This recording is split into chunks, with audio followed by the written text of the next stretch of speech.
Okay so RBI grade B का PYQ है ये। इस क्वेश्चन में दो स्टेटमेंट दिया है स्टेटमेंट 1 एंड 2, और इनके बेसिस पे डिसाइड करना है कि इनमें जो डेटा प्रोवाइड किया गया है वो सफिशिएंट है यानी क्वेश्चन को आंसर करने के लिए। और क्वेश्चन ये है, ठीक है, क्वेश्चन ये है कि एक शॉपकीपर ने एक आर्टिकल को बेचा तो उसका सेलिंग प्राइस फाइंड करना है, ठीक है। तो स्टेटमेंट 1 दिया हुआ है और स्टेटमेंट 2 दिया हुआ है। हम लोग इंडिविजुअली इस स्टेटमेंट को सॉल्व करके देखेंगे कि इंडिविजुअली इस स्टेटमेंट से ये क्वेश्चन सॉल्व हो रहा है या नहीं। ओके, सो स्टेटमेंट 1 से स्टार्ट करता है। स्टेटमेंट 1 में बोल रहा है कि सेलिंग प्राइस जो है वो 45% जानता है कॉस्ट प्राइस से। तो अगर कॉस्ट प्राइस को मैं x एज्यूम कर लूँ तो सेलिंग प्राइस हो जाएगा x प्लस 45/100 ऑफ x, ये 145/100 x आ जाएगा। बट ये लॉन्ग मेथड है कि हर बार प्लस करो जितना परसेंटेज है, ठीक है। और आरबीआई जैसे एग्ज़ाम में टाइम कंस्ट्रेंट ही होता है, तो इसका सिंपल मेथड ये होता है कि जब भी परसेंटेज ज़्यादा या कम बताए, जैसे इसने 45% ज़्यादा बोला है ना, तो 100 में उसको ऐड कर देना है 45, यानी कितना आ जाएगा 145। उसको 100 से डिवाइड करना है और जो जिसका परसेंटेज ज़्यादा निकालना है उसको उससे मल्टीप्लाई कर देना है x। मतलब सेलिंग प्राइस कॉस्ट प्राइस जो x था, ठीक है, उसमें हम लोग 145/100 मल्टीप्लाई कर देंगे तो ये सेलिंग प्राइस कॉस्ट प्राइस से 45% ज़्यादा हो जाएगा। सेम चीज़ आया यहाँ पे, ठीक है।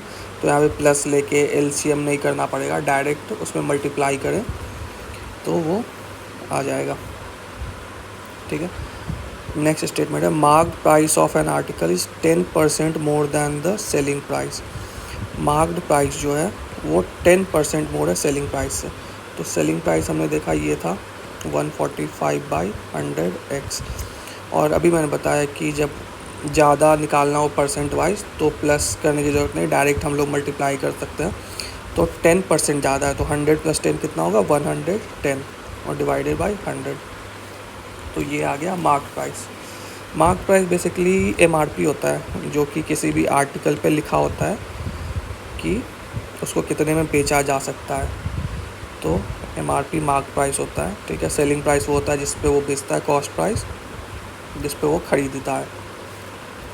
आगे है the amount of discount offered is 870। तो डिस्काउंट शॉपकीपर ने दिया है 870 का, ठीक है। ये 4 डेटा है हमारे पास और इसके थ्रू सेलिंग प्राइस निकालना है। तो सबसे पहले तो हमें इन चारों के बीच में रिलेशन इस्टेब्लिश करना पड़ेगा। तो हमें पता है कि एक आर्टिकल है, ठीक है, उसका मान लेते हैं मार्क प्राइस 100 रुपीज़ है, MRP MP 100 रुपीज़ लिखा हुआ है, ठीक है। और शॉपकीपर डिसाइड करता है कि इस प्रोडक्ट पे हम 10% डिस्काउंट देंगे, यानी 10 रुपये का डिस्काउंट दिया। तो उसने सेल कितने प्राइस में उसको सेल किया, मार्क प्राइस 100 था, इस पर 10 डिस्काउंट दिया तो उसने 90 में सेल किया। मतलब सेलिंग प्राइस जो होता है वो मार्क्ड प्राइस माइनस डिस्काउंट होता है। मार्क्ड प्राइस में से डिस्काउंट को माइनस कर देंगे तो वो सेलिंग प्राइस आ गया, ठीक है। ये इक्वेशन आया।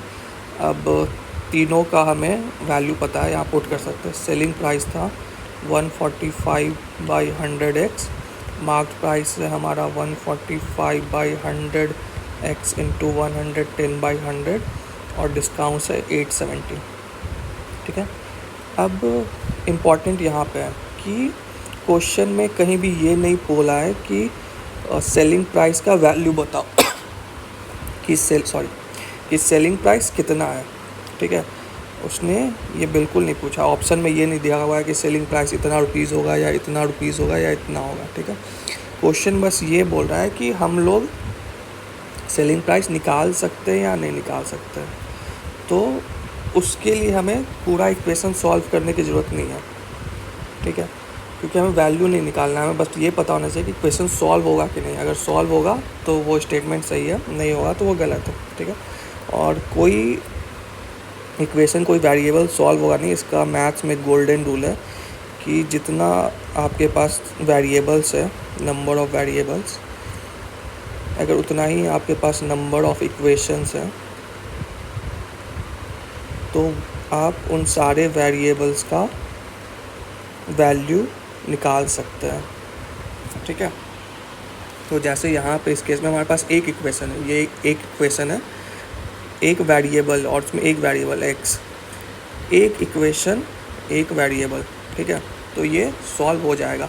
मतलब मैं 870 को इधर रहने दूँ, एक्स को, ये टर्म को इधर ले जाऊँ, फिर मल्टीप्लाई, क्रॉस मल्टीप्लाई करूँ, डिवाइड करूँ, प्लस माइनस करके एक्स का वैल्यू निकल जाएगा, कुछ ना कुछ आ जाएगा। और जब एक्स का वैल्यू आ जाएगा तो सेलिंग प्राइस का जो वैल्यू था 145/100x, इसमें एक्स का वैल्यू पुट करेंगे तो सेलिंग प्राइस भी आ जाएगा। मतलब सेलिंग प्राइस निकाला जा सकता है, ठीक है। कितना आएगा उससे हमें मतलब नहीं है, क्योंकि वो क्वेश्चन में पूछा नहीं गया, ठीक है। हमें अपना टाइम बचाना है और क्वेश्चन सॉल्व करना है।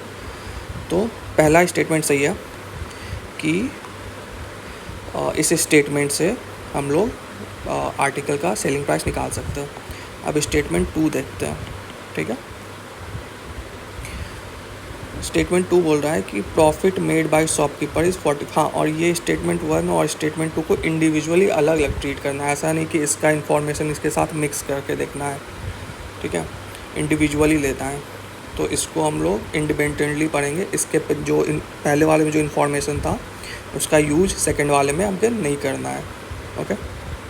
तो सेकेंड में बोल रहा है कि शॉपकीपर ने 45% का प्रॉफिट बनाया, और अगर वो आर्टिकल 300 रुपये ज़्यादा में बेचता तो 50% प्रॉफिट मिलता, ओके। तो अभी उसका सेलिंग प्राइस SP मान लेते हैं, ठीक है। तो अभी उसका प्रॉफिट परसेंट है 45%, लेकिन बाद में अगर वो SP डैश मान लेता, अगर वो 300 ज़्यादा में बेचता, जो करेंट सेलिंग प्राइस था उससे 300 ज़्यादा में बेचता, तब उसका प्रॉफिट परसेंट होता 50%। यही दिया है क्वेश्चन में, ठीक है।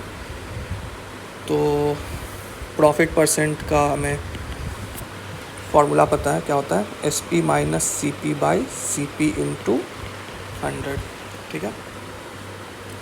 तो पहले वाले कंडीशन में जब हम लगाएंगे ये फार्मूला तो ये हो जाएगा 45/SP माइनस CP/CP इंटू 100, ठीक है। इससे ये आ जाएगा। अब जब सेकंड वाले में हम ये फार्मूला लगाएंगे तो इस बार प्रॉफिट परसेंट 50 है, और यहाँ पे SP डैश आएगा माइनस CP/CP इंटू 100, और SP डैश को यहाँ से हम लिख सकते हैं SP + 300 माइनस CP/CP इंटू 100, ठीक है। तो अगेन हमें SP और CP के लिए सॉल्व नहीं करना है, क्योंकि हमें SP और CP का वैल्यू नहीं निकालना है, हमें बस ये पता करना है कि उसका वैल्यू निकाला जा सकता है या नहीं निकाला जा सकता है, ओके।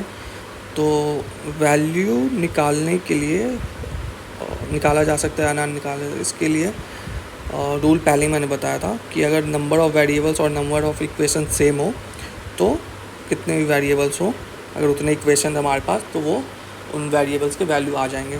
तो यहाँ पे हमारे पास पहला इक्वेशन ये है, ठीक है, ये, और दूसरा इक्वेशन ये है, ठीक है। और हमारे पास दो वेरिएबल भी है, SP माइनस CP। SP एक वेरिएबल है, CP एक वेरिएबल है, ठीक है। यहाँ पे भी सेम वेरिएबल SP और CP, तो दो वेरिएबल दो इक्वेशन, तो दोनों वेरिएबल का वैल्यू आ जाएगा। मतलब एक में SP, इसमें इक्वेशन फर्स्ट में से SP का वैल्यू निकाल के, वेरिएबल को निकाल के इसको CP के टर्म में इक्वेशन सेकंड में पुट कर देंगे तो SP का वैल्यू आ जाएगा, ठीक है। तो moral of the story, value निकाल सकता है। तो स्टेटमेंट 2 भी सही है कि मतलब स्टेटमेंट 2 से भी इंडिविजुअली मैं इस क्वेश्चन को सॉल्व कर सकता हूँ। अब आते हैं क्या क्या ऑप्शंस है, ठीक है। तो पहला ऑप्शन ये बोल रहा है कि data in statement 1 alone are sufficient to answer the question, सही बात है. while the data in statement 2 alone are not sufficient, नहीं ये गलत है ना. हमने स्टेटमेंट 2 से भी alone अकेले जो आंसर क्वेश्चन था उसको आंसर किया, तो फर्स्ट गलत है. सेकेंड में बोल रहा है कि स्टेटमेंट 2 अलोन सफिशिएंट है, सही है, लेकिन स्टेटमेंट 1 सफिशिएंट नहीं, गलत है, क्योंकि हमने स्टेटमेंट 1 में भी सफिशिएंटली अकेले उसको सॉल्व किया है. थर्ड बोल रहा है data either in statement 1 alone or in statement 2 alone are sufficient to answer question. मतलब कि स्टेटमेंट 1 को हम अकेले ले लें या फिर स्टेटमेंट 2 को अकेले ले लें, ठीक है, दोनों से स्टेटमेंट क्वेश्चन सॉल्व किया जा सकता है, जो कि बात सही है. हमने वही दिखाया कि 1 और 2 से दोनों को इंडिपेंडेंटली हम सॉल्व कर सकते हैं क्वेश्चन को. ओके, तो इसका आंसर 3 होना चाहिए, बट आगे 4 और 5 भी देख लेते हैं क्या बोल रहा है. फोर्थ बोल रहा है the data given in both statement 1 and together are not sufficient to. नहीं, इसमें बोल रहा है कि 1 एंड 2 सफिशिएंट नहीं है, ये तो गलत है ना, हमने ऑलरेडी वैल्यू निकाल रखा है. The data in both statement 1 and together are necessary. ये बोल रहा है कि जब आप स्टेटमेंट 1 और 2 को साथ में लेंगे तभी आप क्वेश्चन को आंसर कर सकते हो, बट ये भी गलत है, क्योंकि हमें साथ में लेने की ज़रूरत नहीं पड़ी, हम दोनों को अकेले अकेले से सॉल्व कर दिया. तो इसका आंसर 3 में होगा. ठीक है, अगर कोई डाउट है इसमें तो आप कमेंट कर सकते हो, मैं क्लैरिफाई कर दूँगा.